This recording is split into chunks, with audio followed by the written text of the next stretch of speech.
52 जुम्मे में अगर एक जुम्मा अगर नहीं भी आप मनाते हैं तो आपको बहुत तकलीफ होने वाला नहीं है। 90% रंग अबीर गुलाल ये जो है मुस्लिम समाज के लोग ही बनाते हैं। रंग बना के बेचने में बहुत मजा आता है, पैसा कमाने में मुस्लिमों को, और जब रंग का त्योहार हिंदुओं का आता है तो आपको तकलीफ होता है। वो तो ये कह रहे हैं ना कि भाजपा का देश थोड़ी ना है। हाँ, तो ये अखिलेश का बाप का देश थोड़े है, मुलायम का, जो हिंदुओं पर अयोध्या में गोली चलवाया था। तुम्हारा हिंदुस्तान उसी दिन खत्म हो गया जिस दिन आप बंटवारा करके एक मुस्लिम देश मांग लिए। अकबरुद्दीन ओवैसी कहता है, वो भड़ुआ, कि 15 मिनट हमको दे दो। हम कहते हैं कि भारत सरकार 5 मिनट नागा साधुओं को दे दे और पूरे देश में संबल में मनेगी होली और धूमधाम से मनेगी। नमस्कार, आप देख रहे थे थिंक न्यूज और मैं हूं आपके साथ मानव कश्यप। मेरी मौजूदगी राजीव चौक पर है और आज हम बात करेंगे संबल के सीईओ अनुज चौधरी के बारे में, जिन्हों का एक बयान के बाद में वो इतने ट्रेंड में आ गए हैं कि हर बच्चे के मुंह पर उनका नाम अब दिखता नजर आ रहा है। बयान कि 52 बार साल के अंदर जुम्मे की नमाज पढ़ी जाती है देश के अंदर, लेकिन होली का त्यौहार सिर्फ एक बार आता है। क्या एक दिन के लिए क्या वो अपनी नमाज नहीं छोड़ सकते? इस बयान के बाद में बहुत राजनीतिक मुद्दे भी इसके सामने आए। समाजवादी पार्टी के नेता ने भी ये कहा कि क्या नाम है, होली क्या भाजपा का ही त्यौहार है? इसको लेकर के आज हम यहाँ पर बात करेंगे और लोगों से जानेंगे कि क्या हिंदू मुस्लिम की जो राजनीति है वो सच में भाजपा कर रही है या फिर कुछ और ही विपक्ष की इसके अंदर साजिश है। सर, आप शुरुआत करना चाहूँगा, पहले अपना एक बार नाम बता दीजिए। मेरा नाम उमेश लाल है। सर, कहाँ से हैं? मैं दिल्ली से भी हूँ, झारखंड से भी हूँ, दोनों जगह से हूँ। झारखंड सर, अभी एक बहुत बड़ी राजनीति इसके अंदर सामने आ रही है कि होली के त्यौहार को लेकर, क्योंकि रमजान चल रहे हैं, ठीक है, और 52 बार साल के अंदर जुम्मे की नमाज पढ़ी जाती है और उस दिन भी जुम्मा है, तो इसको लेकर के क्या कुछ राजनीति हो रही है उसके बारे में आपको जानकारी होगी? हाँ, देखिए, सबसे पहले संबल का जो सीईओ बोले हैं वो कोई गलत बात तो बोले नहीं हैं। उन्होंने कहा, भाई आप कहते हो हम दोनों सगे भाई हैं, बड़ा और छोटा, तो अगर सगे भाई हैं, 17-18% मुसलमान है देश में और 82% हिंदू है इस देश में, तो बड़े भाई का भी सम्मान करिए। 52 जुम्मे में अगर एक जुम्मा अगर नहीं भी आप मनाते हैं तो आपको बहुत तकलीफ होने वाला नहीं है। अगर घर में मना लेते हैं तो भी तकलीफ होने वाला नहीं है, या तो 2 बजे के बाद मना लेते हैं तब भी आपको तकलीफ नहीं होने वाला है। आपने कहा कि रंगों से आपको दिक्कत है, तो मैं पूछना चाहता हूं कि 90% रंग अबीर गुलाल ये जो है मुस्लिम समाज के लोग ही बनाते हैं। तो क्या उन मुसलमानों से मैं पूछना चाहता हूं कि 90% जब वही बनाते हैं तो बनाने से उनको गुरेज की नहीं है, उनको नहीं बनाते क्योंकि वो इस्लाम के खिलाफ है। तब तो आप बनाते हैं और हिंदुओं को बेचते हैं, तब इस्लाम खतरे में नहीं आता है? कहाँ कुरान में लिखा है? हमको बताइए कि मतलब रंग पढ़ने से हमारा धर्म चला जाएगा, हमारा अल्लाह नाराज हो जाएगा। तो आप उसको मत बनाइए ना, उसको मत बेचिए ना, तभी तो हम मानेंगे कि आपको रंग से एलर्जी है। रंग बना के बेचने में बहुत मजा आता है, पैसा कमाने में मुस्लिमों को, और जब रंग का त्योहार हिंदुओं का आता है तो आपको तकलीफ होता है। अब जहां तक सीईओ की बात है, सीईओ साहब ने 200% सही कहा है कि कितना दिन बर्दाश्त करेगा हिंदू समाज। मैं कहता हूं, सीईओ साहब ने नहीं कहा, लेकिन मैं कहता हूं, मैं अखिलेश यादव से पूछना चाहता हूं, क्या हिंदू लोग इतना कायर हैं कि अखिलेश जैसे गुंडों से, देशद्रोहियों से, जो अपने बाप को गद्दी पर लात मार करके हटा करके अध्यक्ष बन गया, जो अपने चाचा को गुंडे कर करके मुख्यमंत्री नहीं बनने दिया, जिसका चरित्र औरंगजेब से मिलता है। अच्छा। जो औरंगजेब ने अपने दोनों भाई को आपस में लड़ा करके एक को दूसरे से मरवा दिया और दूसरे को खुद मार करके अपने बाप को बंदी बना दिया, और उसके बाद अपने बाप को पीने के पानी भी पूरा नहीं दिया। ऐसे औरंगजेब के संस्कार से प्रभावित हो के अखिलेश यादव क्या सोचते हैं कि 17% मुस्लिमों को वोट को एक कर लेने से क्या बेवकूफ है 82% हिंदू समाज, क्या वो जाग गया। और होली हो वो तो ये कह रहे हैं ना कि भाजपा का देश थोड़ी ना है। हाँ, तो ये अखिलेश का बाप का देश थोड़े है, मुलायम का, जो हिंदुओं पर अयोध्या में गोली चलवाया था। यही अखिलेश दोगला आदमी है जिसने मतलब अयोध्या में जब एक जादव को एक मुस्लिम ने मार दिया तो वहां नहीं संतावना देने नहीं गया था, लेकिन अतीक अहमद के मरने के बाद उसके घर पर संतावना देने गया था, तेरही में शामिल होने गया था, क्योंकि उसको मुस्लिम वोट चाहिए था। उसको लगा कि 40,000 मुसलमान आए उसके जनाजा में, एक गुंडा मवाली देशद्रोही आतंकवादी का, तो उससे वोट हमको मिलेगा। इतने गद्दार अखिलेश हैं। अच्छा, आपको ये बताते हैं कि नारा लग रहा था, अफजल हम शर्मिंदा हैं तेरे कातिल जिंदा हैं। 1.5 लाख मुसलमान आए थे उस कार्यक्रम में। बताइए उसके जनाजे में, तो क्या ये 1.5 लाख मुसलमान देशद्रोही थे, आतंकवादी थे?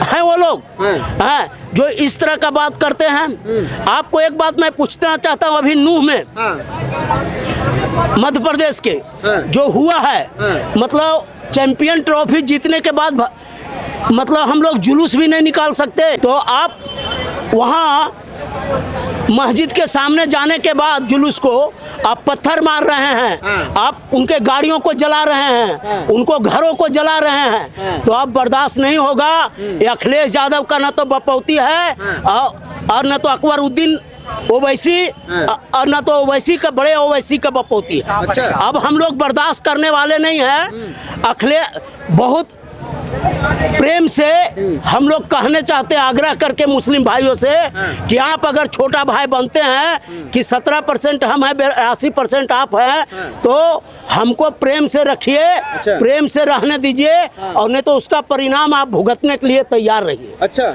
समझे कि नहीं? अब हम लोग बर्दाश्त करने वाले नहीं हैं और जवाब देंगे, और बहुत अच्छे से आपको जवाब देंगे। और पूरे देश में संभल में मनेगी होली और धूमधाम से मनेगी। सारा प्रशासन एक्टिव होकर के मनवाएगा होली। और नूह में जिन लोगों ने देशद्रोही और गद्दारी का काम किया है, मैं मध्य प्रदेश सरकार को कहता हूं, उनके यहाँ बुलडोजर चलना चाहिए, उनके घरों को तोड़ना चाहिए, उनसे मुआवजा लेना चाहिए और उस पर कार्रवाई करना चाहिए। अच्छा। समझे न? और मैं जय श्री राम। और मैं संभल के हिंदुओं से आग्रह करना चाहता हूं कि आप भी शांति प्रिय, उसको छोटा भाई समझते हुए आप होली का त्यौहार धूमधाम से मनाइए और उनको समझाइए कि भैया आप या तो घर में रहिए या तो 2 घंटे बाद निकलिए। क्योंकि मैं भी, आप जब ईद मनाते हैं, जब आप मुहर्रम मनाते हैं, तो हम कंधे से कंधा मिला करके आप लोगों को मदद करते हैं और आपका त्यौहार में साथ देते हैं। तो मेरे त्यौहार से आपको इतना नफरत और एलर्जी क्यों है? हम काफिर अगर हैं, आपको लगता है कि हिंदू समाज काफिर है, तो आप लोग को पाकिस्तान अलग दे दिया गया था। अच्छा। आप भी पाकिस्तान चले जाइए। हाँ, आप 4 करोड़ थे इस देश में, आज आपकी जनसंख्या 36 करोड़ है। हिंदुओं के रहमो करम पर उनके द्वारा हमारे 14% मुस्लिम हिंदू भाई थे पाकिस्तान में, आज 2.5% है। आप लोग ने उनके साथ क्या व्यवहार किया है पूरा दुनिया तो ये भी कहते हैं ना कि हमारा भी तो हिंदुस्तान है। तुम्हारा हिंदुस्तान उसी दिन खत्म हो गया जिस दिन आप बंटवारा करके एक मुस्लिम देश मांग लिए। अच्छा। हाँ, जब आपने कहा कि मैं लड़ा था इसलिए हमको अलग देश दे दिया जाए, तो आपको एक इस्लाम कंट्री दे दिया गया है। ये हिंदुस्तान है, हिंदुओं के लिए है। और यहाँ आप रहिएगा तो हमारे हिसाब से रहना होगा। अच्छा। और नहीं तो आपको पाकिस्तान भेज दिया जाएगा। पाकिस्तान भेज दिया जाएगा। हाँ। लेकिन वो तो ये भी कह रहे हैं ना कि हम तो हिंदुस्तान के वोटर हैं, हिंदुस्तान के अंदर हमने क्या नाम है काम करा है, हमने देश के लिए काम करा है। क्या देश के लिए काम करे? यही काम करा है कि अफजल का जनाजे में जाओ और कहो अफजल हम शर्मिंदा हैं तेरे कातिल जिंदा हैं। देशद्रोहियों को साथ खड़ा रहोगे तो हम चूड़ी पहन के बैठे हैं। अकबरुद्दीन ओवैसी कहता है वो भड़ुआ कि 15 मिनट हमको दे दो। हम कहते हैं कि भारत सरकार 5 मिनट नागा साधुओं को दे दे। पूरे देश में 25 करोड़ को हम शिक्षा दे देंगे। अच्छा, समझे न? 25 करोड़ को शिक्षा दे देंगे तो हमारे नागा साधु सिर्फ इनके लिए काफी है। अकबरुद्दीन अवैसी को वो क्या कहते हैं, मोदी जी को टुकड़े टुकड़े कर देंगे। तो टुकड़े टुकड़े नहीं, उनको कौआ और चील को खिला देगा नागा साधु। अगर बाप का असली बाप का औलाद ओवैसी है, बड़े ओवैसी या छोटे ओवैसी, तो एक बार सरकार से आग्रह करके 5 मिनट का समय दिला दे हमें। हम नागा साधुओं को भेज देंगे उसके लिए। और दिखा देंगे कि क्या होता है नागा साधु। 25 करोड़ पर 1 करोड़ नागा साधु भारी पड़ेगा। लेकिन देश में तो नफरत फैल रही है ना सर इससे। नफरत फैलाने का काम आप कर रहे हैं। जब आप कहते हैं कि 15 मिनट हमको दे दीजिए, पूरे हिंदुओं को दिखा दूंगा। जब यहाँ का क्या कहते हैं, सहारनपुर का विधायक कहता है और MP जो अभी बना है वो कहता है मोदी तोरे बोटी बोटी काट के कुत्तों को खिला दूंगा। तो ये साले कांग्रेसी, ये साले अखिलेश कहाँ जाते हैं? तब का इनके मुंह से जवान नहीं निकलता है। और अगर हम लोग कहें कि इस MP को बोटी बोटी काट के पूरे खानदान को कुत्ते और कौओं को खिला देंगे, तब कैसा लगेगा उसको? इसलिए आप बोलने के पहले अपने जवान को ठीक रखिए। देश का प्रधानमंत्री के खिलाफ इस तरह बोलिएगा तो आपको जवाब भी उसी तरह मिलेगा।